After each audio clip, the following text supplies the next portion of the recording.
ఓం నమో వెంకటేశాయ. జ్యోతిషరత్నాకరం ఛానల్కి స్వాగతం. ఈ వీడియోలో ఒక జాతకంలో మారక గ్రహాలంటే ఏమిటి, మారక స్థానాలు ఏమిటి, మారక గ్రహాలు మారక స్థానాల వల్ల ఎటువంటి ఫలితాలు ఉంటాయి, మారక గ్రహ దశ నడుస్తూ ఉంటే మరణం అనేది సంభవిస్తుందా, ఎలా అర్థం చేసుకోవాలి వీటిని, అలాగే బాలారిష్టం అంటే ఏంటి, ఆ బాలారిష్టం యొక్క ప్రభావం ఎంతవరకు ఉంటుంది, ఎన్ని సంవత్సరాలు ఉంటుంది, ఇలాంటి విషయాలు కొన్ని తెలుసుకుందాము. చాలామంది ఎక్కువగా భయపడేటువంటి విషయము మారక స్థానము, మారక గ్రహాలు. అందరికీ తెలుసున్నటువంటి పరిచయం ఉన్నటువంటి మారక స్థానాలు సెకండ్ హౌస్, సెవెంత్ హౌస్. అయితే 3, 8 ఈ స్థానాలు ఆయుష్ స్థానాలుగా చెప్పబడ్డాయి. వాటికి వ్యయ స్థానాలు అంటే 3వ స్థానము, 8వ స్థానము ఆయుష్ను తెలియజేసేటువంటి స్థానాలు. 3వ స్థానానికి వ్యయ స్థానం అంటే 12వ ఇల్లు అయినటువంటి 2వ ఇల్లు, 8వ ఇంటికి 12వ ఇల్లు అయినటువంటి 7వ ఇల్లు, ఈ రెండు కూడా మారక స్థానాలుగా చెప్పబడ్డాయి. వాటి అధిపతులు మారక గ్రహాలుగా చెప్పబడ్డారు. అయితే మారకము అనే పదానికి అర్థం మనము మరణం అని తీసుకోకూడదు. మారకము అంటే తీవ్రమైనటువంటి కష్టాలు, మరణ సమానమైనటువంటి కష్టాలు. అయితే మరణానికి సంబంధించినటువంటి కాంబినేషన్స్ కూడా ఉండి ఈ మారక గ్రహాలు కూడా అందులో ఉన్నట్టయితే అప్పుడు మరణం అనేది సంభవిస్తుంది. అయితే ఈ మృత్యువు కూడా అపమృత్యువు, అలాగే నిజ మృత్యువు అంటే యాక్చువల్గా డెత్ హ్యాపెన్ అవ్వడము, అపమృత్యువు వలన చనిపోవడము, ఈ రెండింటికి తేడా అనేది గమనించాలి. అపమృత్యు అనేది కొన్ని దశాంతర దశల్లో వస్తూ ఉంటుంది. అటువంటి సమయంలో ఆయుష్ హోమం చేయించుకోవడం కావచ్చు, మృత్యుంజయ జపం చేసుకోవడము, ఇటువంటివి చేయడం ద్వారా కొంతవరకు అపమృత్యు అనేది తొలగిపోతుంది. అందుకే ఎప్పుడు కూడా అపమృత్యు విషయంలో జాగ్రత్తగా ఉండాలి. షష్ఠి పూర్తి అనేటువంటిది కూడా అపమృత్యు నివారణకు చెప్పబడినటువంటి ఒక క్రతువు. అది అగ్నిహోత్రంతో వేదోక్తంగా చేయవలసినటువంటి ఒక క్రతువు తప్ప అదొక పెళ్లి వేడుకలా చేయడం అనేది మన సనాతన ధర్మంలో చెప్పలేదు. అటువంటి పోకడలు మన ఋషులు ఎప్పుడు కూడా చెప్పలేదు.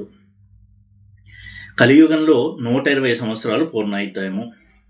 కాబట్టి 120 సంవత్సరాలకి సగమైనటువంటి 60 సంవత్సరాలు ఎప్పుడైతే నిండుతాయో కొంతవరకు అపమృత్యు దోషం అనేది వస్తుంది. కాబట్టి దాన్ని నివారించుకోవడానికి మంత్ర సహితంగా అగ్నిహోత్రంతో వేద పండితులు ఆయుష్ హోమాన్ని, ఆయుష్ను పెంచేటువంటి క్రతువును చేస్తారు. దానివల్ల వారికి దీర్ఘాయుర్దాయం ఉంటుంది.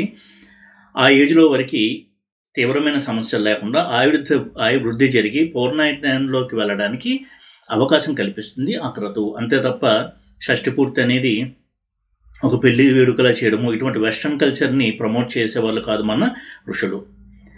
ఇక చాలామంది ఎక్కువగా భయపడేది మారక స్థానం గురించి.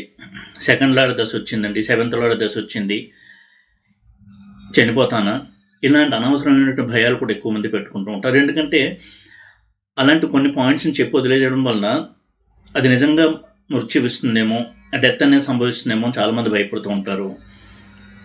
అయితే మారకం వేరు, మృత్యువు వేరు. మారకం యొక్క తీవ్ర స్థితి మృత్యువు. డెత్ని క్యాలిక్యులేట్ చేయడానికి చాలా చాలా అంశాలని చూడాలి. కేవలం వింశోత్తరి దశ ఆధారంగా డెత్ని మనం నిర్ణయించకూడదు. అలాగే గోచారం కూడా ఈ డెత్ని కనుక ఎంకరేజ్ చేసేటువంటి గోచారం ఉంటే అప్పుడు డెత్ అనేది సంభవిస్తుంది. అష్టవర్గ సిస్టమ్ నుంచి చూడాలి, గోచారంలో చూడాలి. అలాగే జైమిని సిస్టంలో సోలదశ, నిర్యాణ సోలదశ ఇలాంటివన్నీ కూడా పరిశీలించాలి. అలాగే దారకారక గ్రహం కూడా మారక గ్రహంగా చెప్పబడ్డాడు.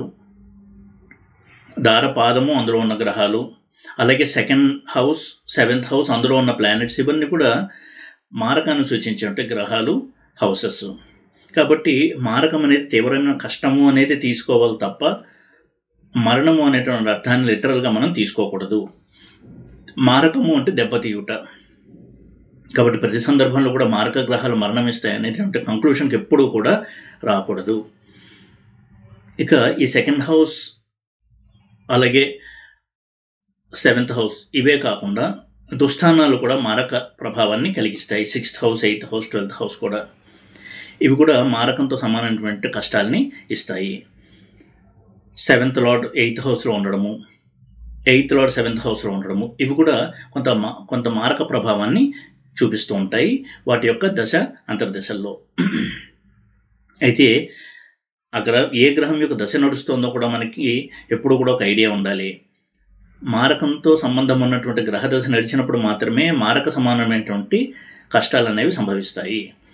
ఇక బాలారిష్టం విషయానికి వచ్చినట్టయితే 8th లార్డ్ దశలో కనుక పుట్టినట్టయితే అదొక బాలారిష్ట కాంబినేషన్గా మనం చూడొచ్చు. అంటే లగ్నం నుంచి, ఇప్పుడు మాట్లాడుతున్నంతా కూడా లగ్నం నుంచే చూడాల్సి ఉంటుంది. లగ్నం నుంచి 8th లార్డ్ యొక్క దశలో కనుక జాతకుడు జన్మించినట్టయితే అప్పుడు ఆ దశ అంతా కూడా బాలారిష్ట దశగా మనం చూడాల్సి ఉంటుంది. ఇది ఒక సిద్ధాంతము. అలాగే గండాంత నక్షత్రాల గురించి కూడా నేను ఒక వీడియోలో చెప్పడం జరిగింది. ఆ నక్షత్రాల గురించి వీడియో చేయడం జరిగింది. జలతత్వరాశులు, అగ్నితత్వరాశులు ఈ రెండు ఎక్కడైతే కలిసి ఉంటాయో ఆ జంక్షన్లో ఉన్నటువంటి నక్షత్రంలోని ఆఖరి పాదాలు గండాంత నక్షత్ర పాదాలు. ఉదాహరణకి మీనం జలరాశి, మేషము అగ్నితత్వ రాశి. మీనంలో ఆఖరి నక్షత్రము రేవతి, అందులో ఆఖరి పాదము. అలాగే మేషంలో మొదటి నక్షత్రమైనటువంటి అశ్వని మొదటి పాదము. ఈ పాదాల్లో కనుక జన్మించినట్టయితే అది కొంత గండాంత నక్షత్ర దోషంగా చెప్పబడింది. అటువంటి లగ్నాల్లో జన్మించినప్పుడు కూడా కొంత దోషం ఉంటుంది. ఆ దోష శాంతి అనేది చేయిస్తే సరిపోతుంది. ఇవన్నీ కూడా బాలారిష్టాలుగా చెప్పబడ్డాయి. ఇలా బాలారిష్టాల గురించి చాలా విషయాలు చెప్పబడ్డాయి. అది ఆ బాలరిష్టంలో కనుక జన్మించినట్టయితే దానికి సంబంధించినటువంటి శాంతి చేయిస్తే సరిపోతుంది. దానివల్ల మరణం వస్తుంది అని ఎప్పుడు కూడా కంక్లూషన్గా రాకూడదు. అనారోగ్య సమస్యలు కావచ్చు, ఇతరత్ర సమస్యలు ఉంటాయి తప్ప కేవలం మరణంగానే దాన్ని తీసుకోకూడదు. అయితే ఇదివరకు రోజుల్లో మెడికల్ ఫెసిలిటీస్ కూడా ఎక్కువ లేవు. డెలివరీ అనేది కూడా చాలా కాంప్లికేటెడ్గా ఉండేది, భయపడేవారు. అలాగే బిడ్డ పుట్టిన తర్వాత కూడా ఇటువంటి ఇన్ఫెక్షన్స్ వస్తే దానికి సరైనటువంటి వైద్య సదుపాయం లేక కూడా చాలామంది చనిపోతూ ఉండేవారు. చైల్డ్ మార్టాలిటీ అంటే శిశువుల మరణం ఎక్కువగా ఉండేది. అయితే ఇప్పుడు మెడికల్ అడ్వాన్స్మెంట్ వచ్చింది కాబట్టి ఈ రేట్ కూడా బాగా తగ్గింది. ఈ రోజుల్లో అటువంటి వాటికి భయపడవలసినటువంటి అవసరం లేదు. అయితే దానికి తగినటువంటి శాంతి చేసి మెడికల్ ట్రీట్మెంట్లో కూడా మనం ముందుకెళ్ళినట్టయితే ఎటువంటి ప్రమాదము కూడా ఉండదు. దీని గురించి ఎక్కువగా భయపడటం అనేది కరెక్ట్ కాదు. ఇక ఒక్కొక్క లగ్నానికి కూడా కొన్ని గ్రహాలు మారక గ్రహాలుగా చెప్పబడ్డాయి. అవి ఏంటి అని చూసినట్టయితే మేషలగ్నానికి బుధశనులు, వృషభానికి గురు శుక్రులు, మిథునానికి కుజగురువులు, కర్కాటకానికి బుధ శుక్రులు, సింహానికి బుధ శుక్రులు, కన్యకి కుజగురులు, తులకి గురువు, వృశ్చికానికి బుధ శుక్రశని, ధనుస్సుకి శుక్రశని, మకరానికి కుజగురులు, కుంభానికి కుజుడు, మీనానికి బుధ శుక్ర శని. ఇక ఆయుర్దాయం విషయానికి వచ్చినట్టయితే కలియుగంలో ఇందాక చెప్పినట్టుగా 120 సంవత్సరాలు పూర్ణాయుర్దాయము. అన్ని రకాలుగా కూడా యోగవంతమైనటువంటి జీవితం గడిపినట్టయితే 120 సంవత్సరాలు బ్రతకవచ్చు కలియుగంలో. అది పూర్ణాయుద్ధంగా చెప్పబడ్డారు. అయితే ఇప్పుడున్నటువంటి ఆయు ప్రమాణాన్ని మనం పరిగణలోకి తీసుకున్నట్టయితే 80 సంవత్సరాల కంటే ఎక్కువ బతికినట్టయితే దీర్ఘాయుర్దాయము, 70 నుంచి 80 సంవత్సరాల మధ్య ఆయుర్దాయము, 70 కంటే తక్కువ ఉంటే అల్పాయుర్దాయంగా తీసుకోవచ్చు. వాటికి సంబంధించినటువంటి కాంబినేషన్స్ కూడా చెప్పడం జరిగింది. ఈ విధంగా ఆయుర్దాయ నిర్ణయం కూడా చేయవచ్చు. అయితే అలాంటివన్నీ నాకు వీడియోలు చెప్పడం అనేది ఇష్టం ఉండదు, ఎందుకంటే అటువంటివి చూసి భయపడేటువంటి అవకాశాలు ఎక్కువ ఉంటాయి. కాబట్టి ఆయుర్నిర్ణయం చేయడానికి ఈ కేటగిరీని మనం దృష్టిలో పెట్టుకోవాలి. ఇక మారక దశ, మారక గ్రహం వీటి గురించినటువంటి పరిశీలన చేసేటప్పుడు ఇందాక చెప్పినట్టుగా కేవలం అటువంటి ప్లానెట్స్ యొక్క దశ వచ్చినంత మాత్రాన డెత్ అనేది వస్తుంది అని ఎప్పుడు కూడా అనుకోకూడదు. మారకము అంటే కష్టాలు, అలాగే accidents, severe health problems, health challenges ఇవన్నీ కూడా మారక ఎఫెక్ట్స్లోకి వస్తాయి. అదేవిధంగా 2nd లార్డ్ దశ లేదా 7th లార్డ్ దశ నడుస్తున్నప్పుడు ఆ గ్రహాలు కనుక దుస్థానాల్లో ఉండడము, దుస్థానాధిపతులతో కలిసి ఉండడము, అంటే 6, 8, 12 హౌసెస్లో ఉండడము, లేదా 6th lord, 8th lord, 12th లార్డ్తో కలిసి ఉండడము, అలాగే అటువంటి దశలు నడుస్తూ ఉన్నప్పుడు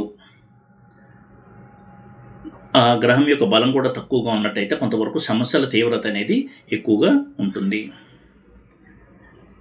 మళ్ళీ చెప్తున్నాను, అంత మాత్రం చేత మరణం వస్తుందని ఎప్పుడు కూడా అనుకోవద్దు. డెఫినెట్గా మారక గ్రహం యొక్క దశలో కష్టాలు అనేవి ఎక్కువగా ఉంటాయి. అయితే ఇదే మారక గ్రహం కనుక యోగవంతమైనటువంటి పొజిషన్లో ఉంటే, ఒక రాజయోగంలోనో ధనయోగంలో ఉంటే ఆ యోగం క్యాన్సిల్ కాదు. తప్పకుండా ఆ యోగం యొక్క ఫలితాలు జాతకుడు అందుకుంటాడు. అంటే మిక్స్డ్ రిజల్ట్స్ని అనుభవిస్తాడు.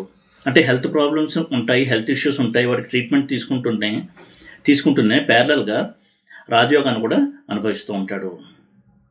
ధనయోగం ఉన్నట్టయితే ధనయోగాన్ని కూడా అనుభవిస్తూ ఉంటాడు. అలాగే హెల్త్ ఇష్యూస్ కూడా ఉంటాయి. ఇటువంటి సిచ్యువేషన్ ఉంటుంది తప్ప డెత్ అనేది ఉంటుంది అని ఎక్కడా కూడా చెప్పలేదు. ఎప్పుడూ కూడా ఈ మారక గ్రహాలు ఆయుష్ను సంబంధించినటువంటి గ్రహాలు, ఆయుష్ను తెలియజేసేటువంటి గ్రహాలు, అధిపతులు, వీళ్ళ యుతి కనుక ఉన్నట్టయితే కొంతవరకు హెల్త్ ఇష్యూస్, యాక్సిడెంట్స్ జరగడము, ఫ్యామిలీ ప్రాబ్లమ్స్, సివియర్గా సైకలాజికల్ డిస్టర్బెన్సెస్ ఇవన్నీ కూడా జరగడానికి అవకాశం ఉంటుంది. అయితే తీవ్ర గ్రహాల కలయిక కనుక ఉన్నట్టయితే ఇటువంటి మారక కాంబినేషన్స్లో అప్పుడు కొంత తీవ్రమైనటువంటి ఫలితాలు, వైలెంట్ ఇన్సిడెంట్స్ కూడా జరిగే అవకాశం ఉంటుంది. ఉదాహరణకి రవి కుజులు, రవి రాహు, రవి కుజ రాహు, శని కుజ రవి, ఇటువంటి ఈ ప్లానెట్స్ యొక్క కాంబినేషన్స్ కనుక మారక కాంబినేషన్స్లో ఉండి వాటి దశ కనుక నడుస్తూ ఉన్నట్టయితే కొంత తీవ్ర ఫలితాలు అనేవి ఉంటాయి. అలాగే ఈ మారక స్థానానికి సంబంధించిన గ్రహాలు అంటే వాటి అధిపతులు, మారక రిలేటెడ్ ప్లానెట్స్ ఇవి కనుక దగ్ధరాశుల్లో ఉన్నట్టయితే అప్పుడు కూడా మారక ఎఫెక్ట్ అనేది ఎక్కువగా ఉంటుంది. మారక దశ నడిచినప్పుడు కూడా చనిపోకుండా ఆ దశను క్రాస్ చేసి వెళ్ళిన వాళ్ళు ఎంతోమంది ఉన్నారు.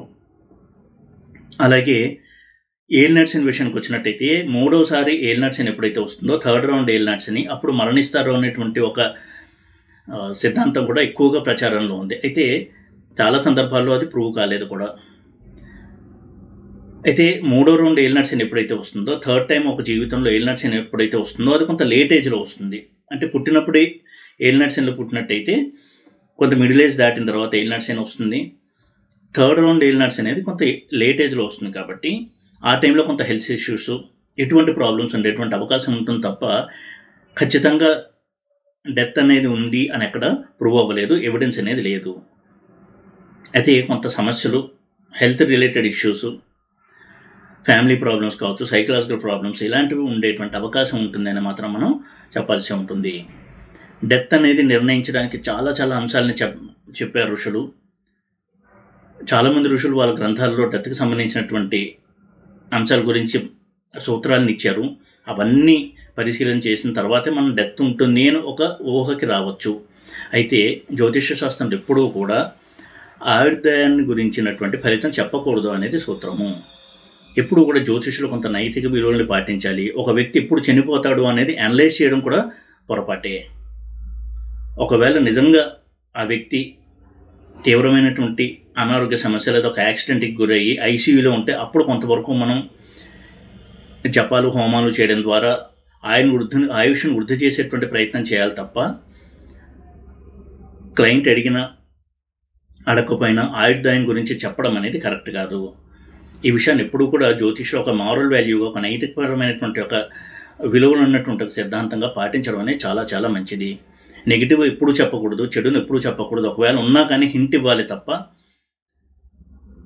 వారికి నిజంగా అందులో ఉన్నట్టు అనిపించినాను కానీ రూఢిగా, ముఖ్యంగా డెత్ గురించి ఎప్పుడు కూడా చెప్పకూడదు. అయితే డెత్ గురించి భయపడడం కూడా పొరపాటు. చిన్న అంశాలను ఆధారం చేసుకుని మారకం గురించి, మారక గ్రహ దశ గురించి భయపడి చనిపోతానేమో అనేటువంటి భయాన్ని గురవడం అనేది పొరపాటు. మారకము వేరు, డెత్ వేరు.